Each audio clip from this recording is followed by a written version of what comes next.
चलिए बिना वक्त गवाए सीधे मुद्दे पर आते हैं।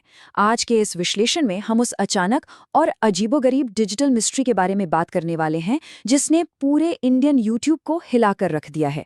मेरा मतलब है, रातों रात ये कॉकरोच फिनोमिनन हर जगह छा गया। आखिर ये सीजेपी मिस्ट्री है क्या, और क्यों हर बड़ा क्रिएटर अचानक इसके बारे में बात कर रहा है? आइए इसकी तह तक जाते हैं।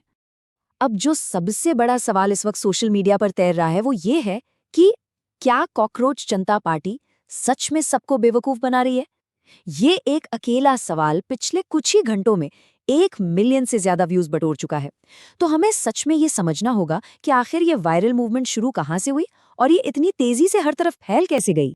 इस घटना की विशालता को समझने के लिए बस इस बात पर ध्यान दीजिए कि कितने बड़े बड़े क्रिएटर्स ने इसे एक ही दिन में कवर किया।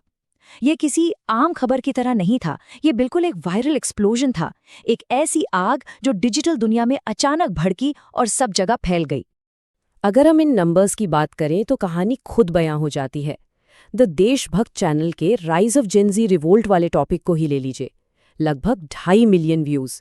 दूसरी तरफ रवीश कुमार ऑफिशियल पर इस विषय ने करीब 1.6 मिलियन व्यूज हासिल किए। फिर प्रोफेसर ऑफ हाउ का वो वीडियो कि क्या सीजेपी सबको फूल बना रही है, वहां भी 1.3 मिलियन व्यूज आ गए। यहां तक कि इंडियन एक्सप्रेस हिंदी जैसी मेन स्ट्रीम मीडिया ने भी गवर्नमेंट बैन की खबर पर लगभग 9,20,000 व्यूज बटोरे। ये सब पॉलिटिकल और न्यूज स्पेक्ट्रम पर सिर्फ कुछ ही घंटों के आंकड़े हैं। अजीब है ना? तो आगे बढ़ने से पहले सोर्स मटेरियल के आधार पर जरा बेसिक्स क्लियर कर लेते हैं। ये कॉकरोच जनता पार्टी आखिर बला क्या है?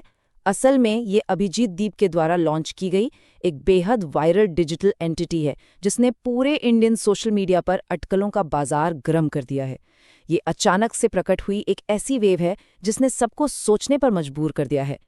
अब यहाँ एक बहुत ही दिलचस्प ट्विस्ट आता है।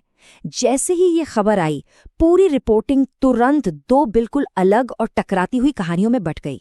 देखिए, एक तरफ तो द देशभक्त जैसे चैनल्स हैं जो इसे जेनजी रिवोल्ट यानी नई पीढ़ी की एक बड़ी क्रांति के रूप में देख रहे हैं, पर दूसरी तरफ रवीश कुमार की रिपोर्टिंग ने एक बिल्कुल अलग नजरिया पेश किया। उन्होंने इसे एक मैन्युफैक्चर्ड इल्यूजन बताया, ये साफ करते हुए कि इसके पीछे आम आदमी का कोई हाथ नहीं है। एक ही घटना को देखने के 2 बिल्कुल विपरीत चश्मे। और इस संदेह में थोड़ा और गहराई में जाएं तो प्रोफेसर ऑफ हाउ जैसे क्रिएटर्स ने सीधे तौर पर सवाल उठाया है कि क्या ये सिर्फ एक इलैबोरेट होक्स या मार्केटिंग स्टंट है। सोचिए जरा, एक पार्टी के नाम पर कूपन कोड्स प्रमोट किए जा रहे हैं, जैसे कंटेंट क्रिएशन कोर्सेज के लिए CGP20। इसने लाजमी तौर पर लोगों के दिलों में ये सवाल पैदा कर दिया कि इस पूरे लॉन्च के पीछे का असली मकसद और प्लान आखिर है क्या।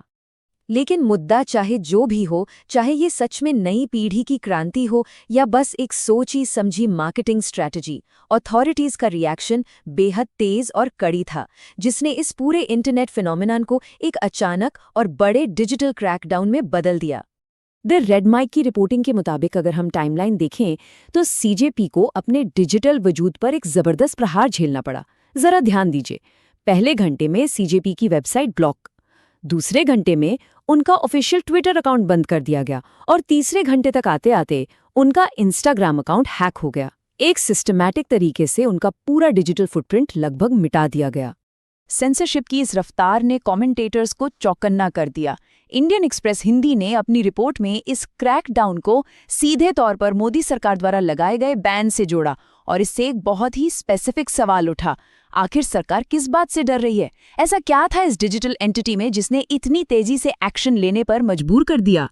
इस पूरी स्थिति को अगर थोड़ा दूर से देखा जाए, बड़ी पिक्चर में, तो हमें इस बात का अंदाजा लगाना पड़ेगा कि ये घटनाक्रम डिजिटल डिस्कोर्स और इंटरनेट सेंसरशिप के आज के माहौल के बारे में क्या दर्शाता है। इसके आने वाले समय में पॉलिटिकल मायने क्या हो सकते हैं। इस पर राजनीतिक विश्लेषक योगेंद्र यादव जी ने BBC न्यूज़ हिंदी को एक बहुत गहरी बात कही।